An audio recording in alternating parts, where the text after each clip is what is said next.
Hello students, मेरा नाम है शुभम और आज हम हमारे क्लास 11 के अकाउंटेंसी के साथ शुरू कर रहे हैं। हम इस वीडियो को पार्ट में बनाएंगे और इस वीडियो में हम पहला पार्ट शुरू करते हैं। आइए, तो जो पहला टॉपिक आज हम स्टार्ट करने जा रहे हैं वो है मीनिंग ऑफ अकाउंटिंग।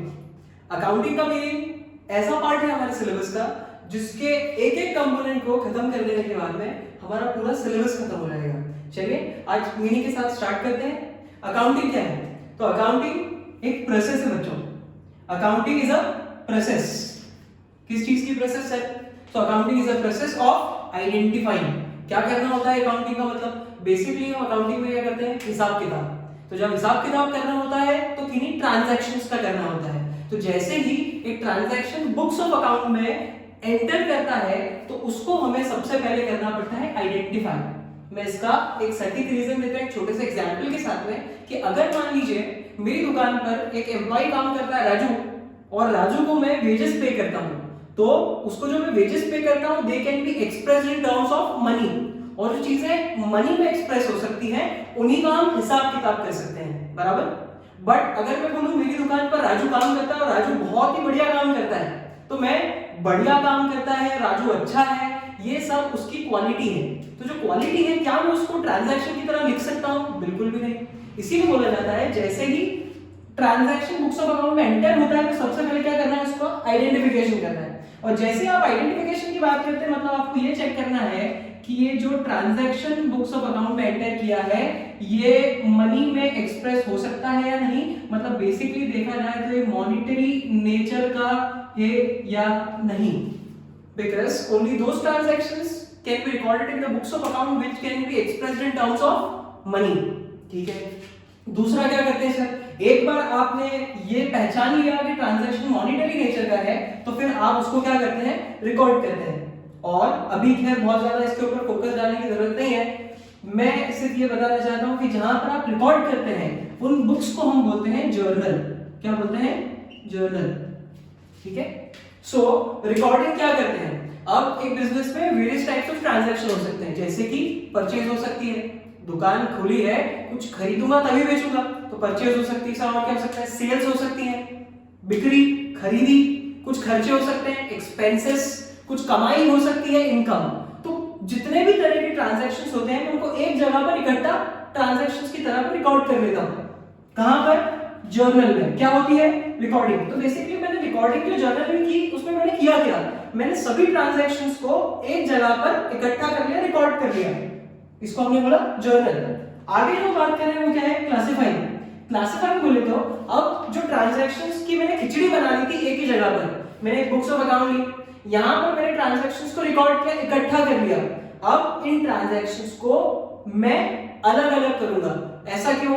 अगर कोई आपसे इंडिविजुअली परचेज की इंफॉर्मेशन मांग ले तो कोई सेल्स की मांग ले, एक्सपेंसेस की मांग ले, और एक्सपेंसेस में भी अलग अलग इंफॉर्मेशन मांग ले कि टेलीफोन एक्सपेंसेस के बारे में बताइए, इलेक्ट्रिसिटी बिल के बारे में बताइए, तो ऐसे केस में आपने जो ट्रांजैक्शंस की यहाँ पर खिचड़ी बनाई थी यहाँ पर रिकॉर्डिंग करते समय जर्नल में, उसको हम बाइफरकेट कर देते हैं, डिफरेंशिएट कर देते हैं एक दूसरे से, जिसके लिए हम बनाते हैं लेजर अकाउंट्स। क्या बोलते हैं बेटा? Ledger accounts. ठीक है। चलिए तीसरा जो पार्ट है वो क्या होता है? समराइजिंग। अब समराइजिंग में क्या करते हैं? हम इन चीजों को छोटा बना देते हैं। ऐसा क्यों? क्योंकि not every person who is interested in the information would require information, है ना, लार्जली। वो पूरी तरह से इंफॉर्मेशन नहीं चाहता है, तो ऐसे केस में वो क्या करेगा? वो सिर्फ आपसे छोटी मोटी इंफॉर्मेशन मांगेगा। जैसे मैं आपको एग्जांपल देता हूं, कैश की बात करते हैं। ठीक है। In the month of January, जनवरी का मंथ है और जनवरी के मंथ में हमने कुछ कैश रिसीव किया। कितना रिसीव किया? 1 लाख रुपए। ठीक है। इसमें से हमने गुड्स परचेज किए 20,000 रुपीज के। 20,000 रुपए के गुड्स हमने परचेज किए, तो 20,000 रुपए के गुड्स परचेज किए तो पैसा गायब हो गया। तो ये 20,000 में यहां से माइनस कर देता हूं। ठीक है। अब बताओ मेरे पास पैसा कितना बचा? 80,000 रुपए। अब ये बता रहे हैं कि जो हमने गुड्स खरीदे इन गुड्स को हमने 30,000 रुपयों में सेल कर दिया। तो जब मैं सेल करूंगा तो पैसा आएगा। सेल की कितने रुपए में? 30,000 रुपए में। अगर ये पैसा आया होगा तो मैं इसको प्लस करूंगा, तो अब ये अमाउंट कितना हो गया? 1,10,000 रुपए। ठीक है। अब जो ये आखिरी अमाउंट बचता है इसको अपन नेट अमाउंट बोलते हैं, है ना। तो जब आपसे समरी मांगी जाएगी तो आप उनको 1 लाख थे, 20,000 गए, 30,000 फिर आए, ये इंफॉर्मेशन नहीं देंगे। आप उनको सीधा बताएंगे कि आज हमारी जेब में 1,10,000 रुपए है। इसको हम बोलते हैं समराइजिंग। और जो समराइजिंग होती है वो बैलेंसेस के थ्रू होती है, बैलेंस है। और ये बैलेंसेस को हम कहां पर लेके जाते हैं बेटा? ट्रायल बैलेंस में। ठीक है, आगे बढ़ते हैं। एक बार आपने रिकॉर्ड कर लिया, रिकॉर्ड करने के बाद में आपने इनको लेजर अकाउंट्स में ले आए, लेजर अकाउंट से लेने के बाद आप इनको ट्रायल बैलेंस में ले आए, और ट्रायल बैलेंस में आने के बाद आप इस इंफॉर्मेशन का क्या करते हैं? एनालिसिस। एनालिसिस इस चीज का होता है कि जो भी आपने इंफॉर्मेशन यहाँ पर रिकॉर्ड की, क्लासिफाई की, समराइज की, इसमें कोई गलती तो नहीं है। इस गलती को हम टेक्निकली अकाउंट से बोलते हैं एरर्स। अगर कोई एरर है तो उसको ढूंढिए और उसको बाहर निकालिए। इसीलिए जो प्रोसेस होती है एनालिसिस की, ये टोटली बेस्ड होती है एक फैक्ट पे जिसको हम बोलते हैं prevention and detection of error. बराबर? तो जो भी इंफॉर्मेशन है, अगर उसमें कोई एरर है तो उसका क्या करना? डिटेक्शन, और फिर क्या करना? उसका प्रिवेंशन। इसको हम क्या बोलते हैं? Analysis. Once the accounting information is free from errors, एक बार अकाउंटिंग इंफॉर्मेशन एरर से अगर फ्री हुई तो अब हम उसका क्या करेंगे? इंटरप्रिटेशन, जो कि बताता है कि आपने एक बार अपनी इंफॉर्मेशन को देख लिया कि वो एकदम सही है, तो आप इसको बना दीजिए इजी टू अंडरस्टैंड, ताकि वो समझ में आ जाए। हर कोई इंफॉर्मेशन आसानी से नहीं समझ पाएगा, तो आप अपनी इंफॉर्मेशन को कुछ इस तरह से एनकोड कीजिए कि वो सभी के लिए आसानी से समझने लायक हो। और एक बार आपने इसको आसानी से समझने लायक बना दिया तो इस इंफॉर्मेशन का क्या कर दीजिए? कम्युनिकेशन। सर इंफॉर्मेशन किसको कम्युनिकेट करेंगे? तो इंफॉर्मेशन हम कम्युनिकेट करेंगे किसको? यूजर्स को, जो कि आपकी इस इंफॉर्मेशन में इंटरेस्टेड होंगे। अब ये जो मैंने इतना बड़ा सर मीनिंग आपने बताया कि हमको इतना बड़ा लिखना है, ये हमने जो कंपोनेंट्स बनाए छोटे छोटे इस मीनिंग के, ये सिर्फ इसलिए बनाए ताकि आप इस इंफॉर्मेशन को थोड़ा अच्छे से समझ पाए। अब इसको आप जब लिखेंगे 1 मार्क की डेफिनेशन में, तो इतना सारा लिखने की कोई जरूरत नहीं है। हम इसको एक पैराग्राफ में छोटी सी 2 लाइन में इंफॉर्मेशन को खत्म कर देंगे। क्या है? Accounting is a process of identifying, recording, classifying, summarising, analysis and interpretation, and finally communication of accounting information to whom? The users. This whole process is called as accounting. जो आज का अगला टॉपिक हम डिस्कस करने वाले हैं वो है ऑब्जेक्टिव्स ऑफ अकाउंटिंग। ऑब्जेक्टिव्स का मतलब क्या?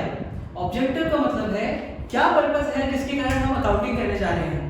तो सीधी सी बात है, हम कुछ ऑब्जेक्टिव डिस्कस करेंगे और ये बहुत ही आसान बात है समझने के लिए। सिर्फ जब हम उनको बुक में देखते हैं थोड़े से कंफ्यूज हो जाते हैं। चलिए समझते हैं। सबसे पहला और सबसे इंपॉर्टेंट ऑब्जेक्टिव और हमारा जो पर्पस होगा अकाउंटिंग करने का वो ये है कि सुनिए, हम एंटरप्रेन्योर्स हैं, हम फैसिलिटेटर हैं बिजनेस के, हम कंप्यूटर्स नहीं हैं। तो हम सभी ट्रांजैक्शंस को आसानी से याद नहीं रख सकते। एक दुकान में दिन में ही हजारों ट्रांजैक्शन, 100 ट्रांजैक्शन, 200 ट्रांजैक्शन, 1000 ट्रांजैक्शन बड़ी आसान बात है। अगर इतने ट्रांजैक्शंस में याद रख सकता तो मैं खुद कंप्यूटर होता। क्योंकि मैं ट्रांजैक्शंस को याद नहीं रख सकता, तो हमारी मेमोरी को रिप्लेस करने के लिए हम इन ट्रांजैक्शंस को रिकॉर्ड कर लेते हैं। जहां पर हम ट्रांजैक्शंस को रिकॉर्ड करते हैं अपने अकाउंट्स कहते हैं। तो पहला और फॉरमोस्ट ऑब्जेक्टिव जो है हमारे अकाउंट्स का वो है सिस्टमैटिक रिकॉर्ड ऑफ ट्रांजैक्शन, ताकि हम आसानी से इस इंफॉर्मेशन का असेसमेंट कर सकें। दूसरा जो ऑब्जेक्टिव होता है वो होता है टू असर्टेन प्रॉफिट और लॉस। असर्टेन का मतलब होता है टू नो, है ना, calculate, to know the profit और लॉस।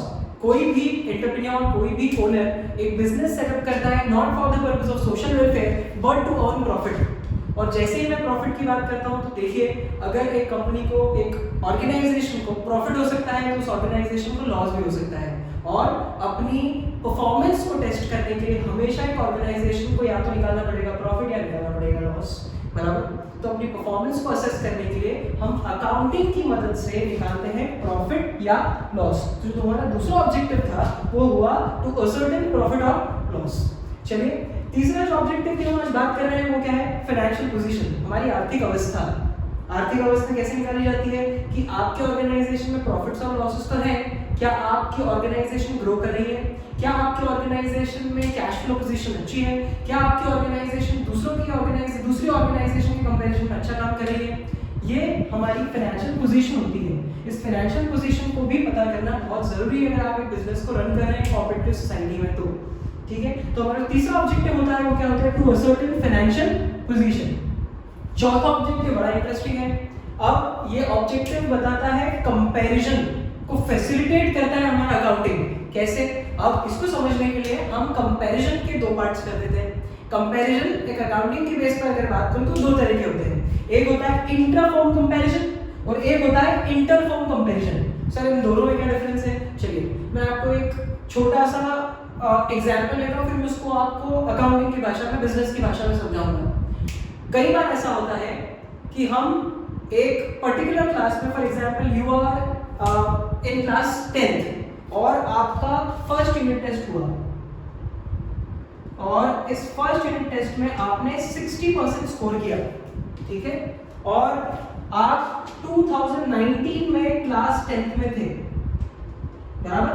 तो class 10th 2019 first unit test में आपने कितना परसेंटेज बनाया? 60%, बराबर। सेकेंड यूनिट टेस्ट में आपने 70% बना दिया बच्चों। आप इससे क्या कंक्लूजन ले सकते हैं कि सर हमने पिछले एग्जाम के चलते और इस एग्जाम के चलते 10% का ग्रोथ लेकर आए हमारे रिजल्ट्स में। अब ये ग्रोथ आपने जो कंपेयर की, ये कब की? सर एक ही क्लास में और वो भी एक ही ईयर में, ठीक है। और एक और चीज बताइए, ये कंपैरिजन आपने किसका किया? सर ये कंपैरिजन हमने खुद ही से किया, वो भी अपने प्रायर रिजल्ट के साथ में। जब आप खुद का कंपैरिजन खुद से करते हैं तो उसको हम बोलते हैं बच्चों इंट्रा फर्म कंपैरिजन। बिजनेस की भाषा में बताता हूं, जब एक ऑर्गेनाइजेशन एग्जांपल लेते हैं, ए लिमिटेड अपने रिजल्ट्स को कंपेयर करती है ए लिमिटेड के साथ में, बराबर, तो उसको हम इंट्रा फर्म कंपैरिजन बोलते हैं। सेकेंडली हम बात करते हैं इंटर फर्म कंपैरिजन क्या होता है। चलिए कई बार ऐसा होता है कि हमारे पेरेंट्स हमारा कंपैरिजन दूसरे पर्सन से करते हैं। कई बार ऐसा होता है पेरेंट्स बोलते हैं देखो भैया पड़ोस का बच्चा 80% लेके आया, तुम्हारा परसेंटेज 70% ही है, तुम्हारा परसेंटेज इससे कम है, तुम कमजोर हो, बराबर। ऐसा कई बार हमको फेस करने के लिए मिलता है। यहाँ पर जो कंपैरिजन हुआ वो कैसा हुआ? एक पर्सन का कंपैरिजन दूसरे पर्सन से हुआ। वैसे ही बिजनेस में कई बार ऐसा हो सकता है कि ए लिमिटेड का कंपैरिजन किससे किया जाए? बी लिमिटेड से। जब एक ऑर्गेनाइजेशन का कंपैरिजन, एक बिजनेस का कंपैरिजन दूसरे बिजनेस से किया जाता है तो उसको हम इंटर फर्म कंपैरिजन बोलते हैं। और अकाउंटिंग ये दोनों ही तरह के कंपैरिजन को फैसिलिटेट करता है। तो हमारा चौथा ऑब्जेक्टिव यहाँ पर खत्म हो जाता है। आगे बढ़ते हैं हमारे पांचवें ऑब्जेक्टिव के साथ में, वो है टू असिस्ट द मैनेजमेंट। और जैसे ही बात करता हूँ असिस्ट, तो असिस्ट का मतलब बेसिकली अगर हम देखा जाए तो क्या होता है? To help. किसकी मदद कर रहे हैं? मैनेजमेंट की। अब मैनेजमेंट की मदद क्यों करता है? अकाउंटिंग किस तरह से करता है तो मैं आपको बताता हूँ। मैनेजमेंट की मदद अकाउंटिंग करता है in taking favourable decision. Example लेते हैं, एक ऑर्गेनाइजेशन है ए लिमिटेड, उसके पास में दो प्रोजेक्ट्स हैं जिसको वो टेक ओवर कर सकता है। कोई भी प्रोजेक्ट टेक ओवर करने से पहले उसमें होने वाले फायदे और नुकसान को असेस किया जाता है।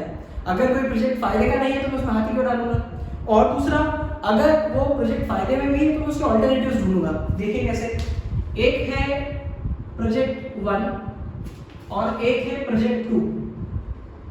अगर मैं प्रोजेक्ट 1 में पैसा लगाता हूं तो मुझे इसमें 10% का फायदा मिलेगा, और वहीं पर अगर मैं प्रोजेक्ट 2 में पैसा लगाता हूं तो मुझे 15% का रिटर्न मिलेगा। अब आप बताइए आप कौन से प्रोजेक्ट में पैसा लगाना चाहेंगे?